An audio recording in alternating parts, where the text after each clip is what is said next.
Tensions in the Middle East just crossed a dangerous threshold after Iran struck the UAE, threatened key shipping lanes, and signaled it may even target US assets in the region. Now, the risk of a full-scale escalation is no longer theoretical, it's immediate.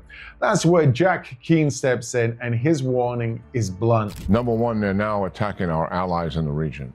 That is not something that's taken place in the Straits. I think that's clearly a violation of the ceasefire agreement. The second thing is, you attack a U.S. warship, nothing is going to be the same after that. Because we're not just going to conduct defensive attack against you, we're going to punish you for attacking a warship. We're not going to wait until you hit that warship and kill some of our sailors.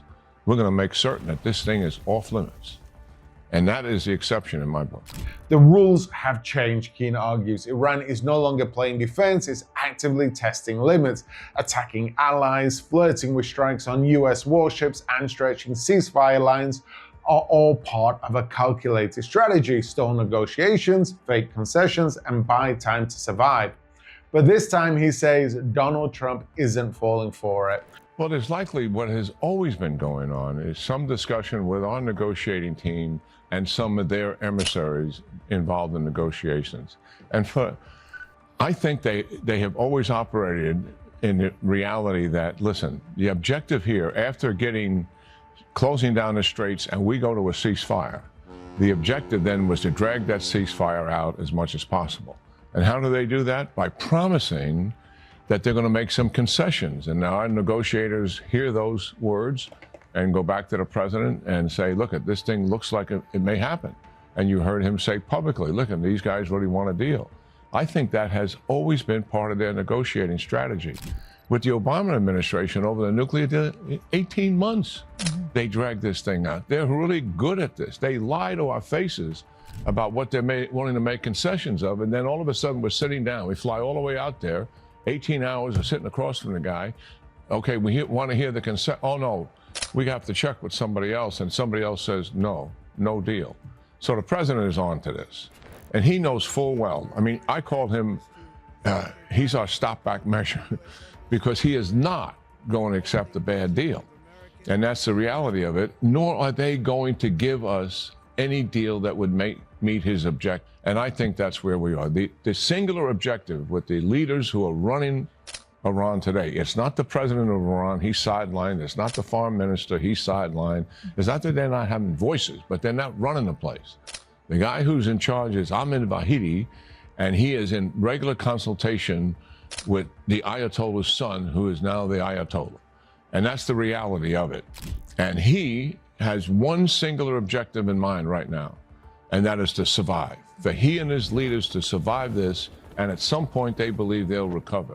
That is their objective. And that's why I think even a blockade, which is incredibly good decision on the part of the president, opening up the Straits of Hormuz, another good decision on the part of the president. But at the end of the day, these guys are still thinking about surviving. And as much as the blockade shutting down 100% of their exports, is going to punish them and put them in economic peril, these diabolical, tyrannic leaders are willing to absorb that. But when you look at it through our prism of values and reason, none of that makes any sense. But from their perspective is where you have to look at it. That's why our intelligence guys are so valuable, because they actually put themselves through how are they thinking, as opposed to looking at it through our thinking. I think that's where they are. But right now, we have momentum. We got the blockade going. We're opening up the Straits of Hormuz by force because obviously negotiations couldn't be able to achieve that. I think we're likely going to go into more full-scale combat operations as well as the Iranians continue to up the game here. With a sweeping economic blockade cutting off the regime's lifeline and a massive military presence building in the region, the US is shifting from containment to pressure. Meanwhile, Israel is fully rearmed and ready to intensify strikes targeting Iran's infrastructure, missile systems, and command networks. Keane's core message is clear. This is no longer about diplomacy, it's about forcing a breaking point. Because in his view, Iran isn't negotiating to win, it's negotiating to survive. And that changes everything. Straits of Hormuz is a very comprehensive operation that's being conducted, and we don't have all the details of the plan, but I understand the conceptual nature of what's happening. And it involves hundreds of aircraft, a huge layered defense out there. So it's a primary responsibility of our forces. We go back to combat operations, we would only be able to go after selected targets because the primary mission is opening up the straits. However, the Israelis, they are flush at full magazine depth with all the shortages they had, and they're ready to go. And they have a comprehensive target list. They will put huge pressure on the IRGC, the regime itself, sustaining it, energy targets. Obviously, some of the, where these missiles and drones are attacking us in the straits, those are going to be targeted as well. The other thing I think we need to do is certainly Israel has to finish Hezbollah in Lebanon. Right now, they're under the guidance of a ceasefire. Over 50 violations of the ceasefire. And why is that bad for Israel? Because they're in a defensive crouch. They can only attack what is attacking them. They can't attack a command and control headquarters that's planning the attack. That's not according to the rules. So that also, the freedom to finish Hezbollah inside of Lebanon is crucial. The third thing I think we need to do, and hopefully we're doing it, CIA, Mossad together, working, one, to undermine the regime itself covertly, two, assist the Iranian people in gathering a resolve and sense of purpose.